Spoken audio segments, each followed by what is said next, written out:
Hello everyone! Today we have here the Gulikit ES and ES Pro controllers. There is a few differences between them and you can see these from the back of the box. To summarize, the ES Pro has TMR sticks and a few extra functionalities than the standard version. The Pro version also comes in the black color. Both controllers have the same buttons and the same shape.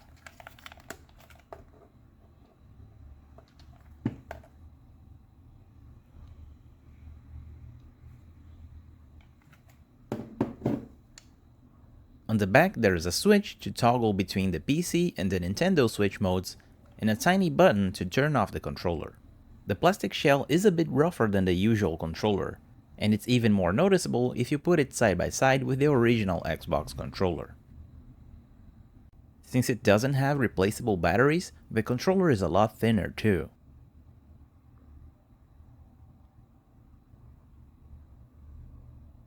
The A, B, X, and Y buttons are perfect.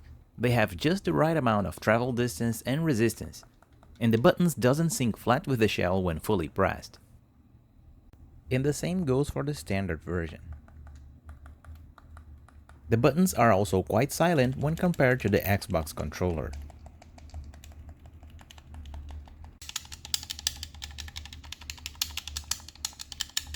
And if you like the Switch layout more, you can buy replacement buttons online. But do not attempt to change the button layout with the default buttons, or else the buttons might become stuck and you'll have to disassemble the entire controller to remove it.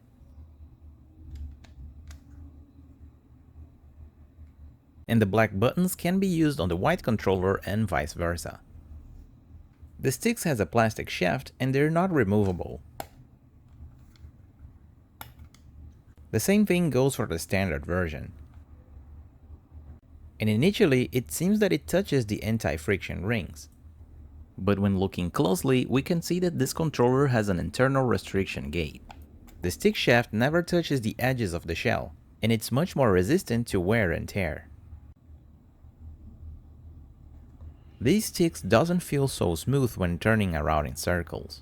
Something about it is different than the other controllers we reviewed here in the channel. We'll have to see that in the teardown. The Dpad has mechanical switches, and it has a nice pivot in the center.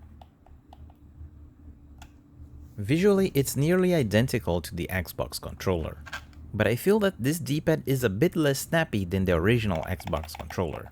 The internal mechanism should be different.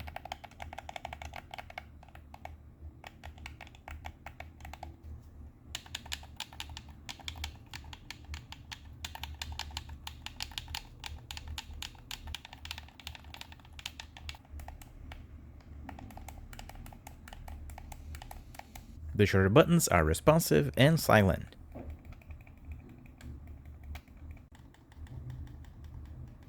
And the analog triggers are just as smooth as the original Xbox controller.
This controller can wake up the switch one,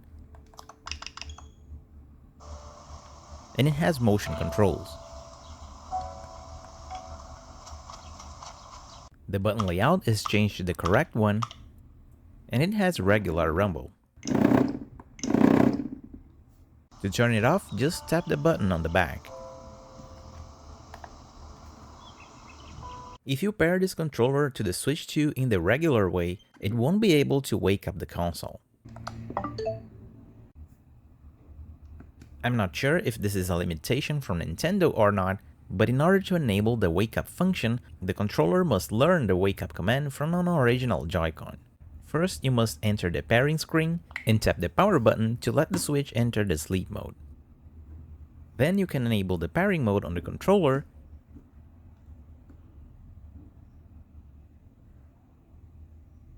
and use the Joy-Con to wake up the console. The controller will then learn the wake up command from the Joy-Con.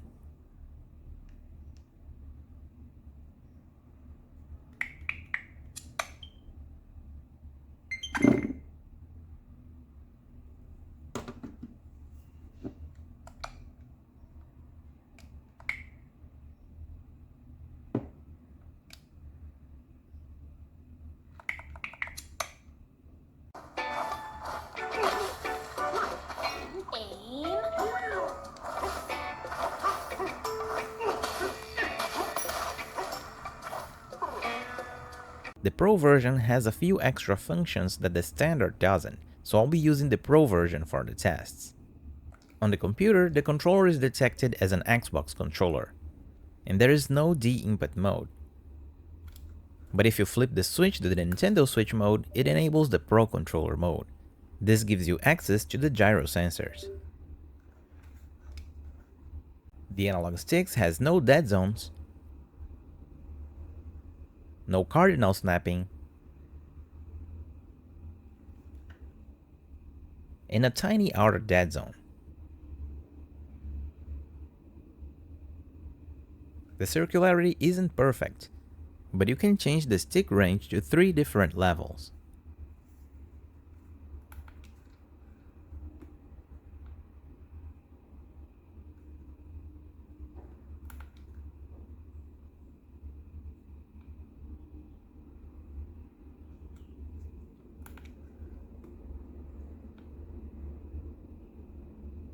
You can also enable a dead zone if you want.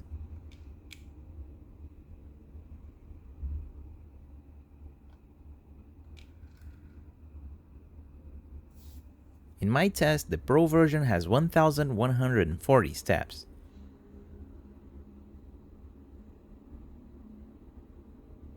And the Standard version has 1000. I tested it twice just to make sure.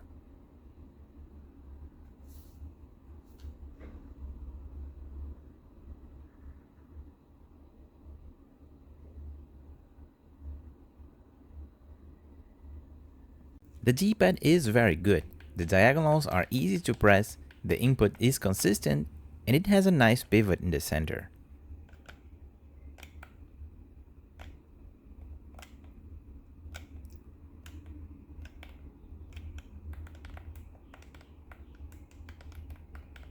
And here's a few of the other functionalities.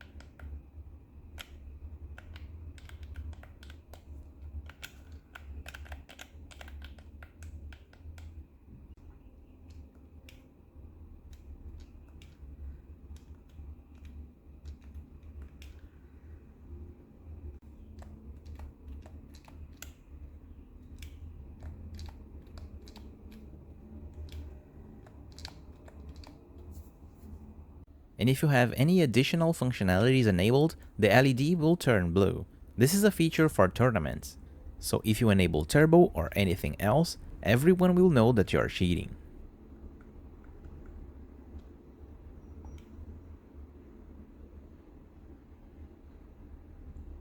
Now let's move to the unboxing and teardown.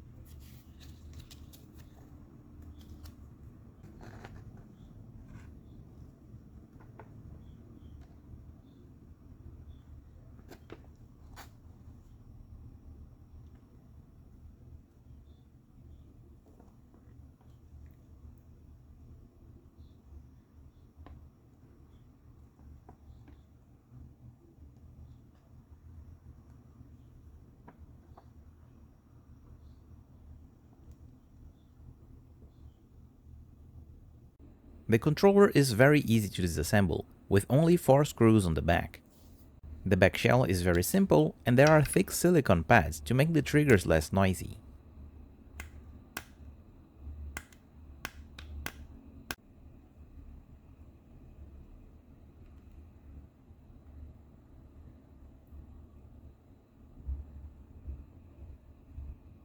This tiny switch here is for the turn off button.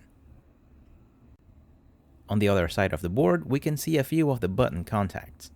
And the triggers have a metal pivot. It's just painted black, but the pivot is made of metal. The Sticsk uses Gulikit modules. And there is indeed an internal restriction mechanism. It's a bit different than the others. The restriction gate is close to the center of the stick.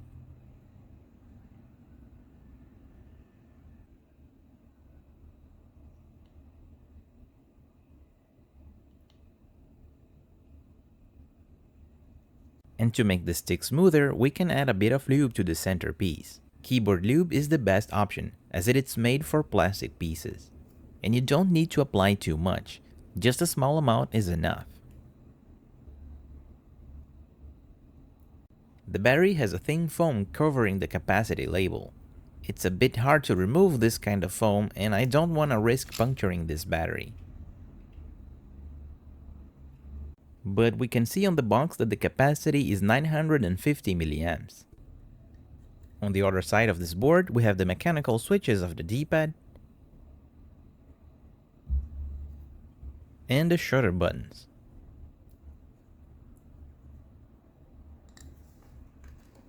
And here's a look at the membranes. The mechanism is indeed different than the one on the original Xbox controller.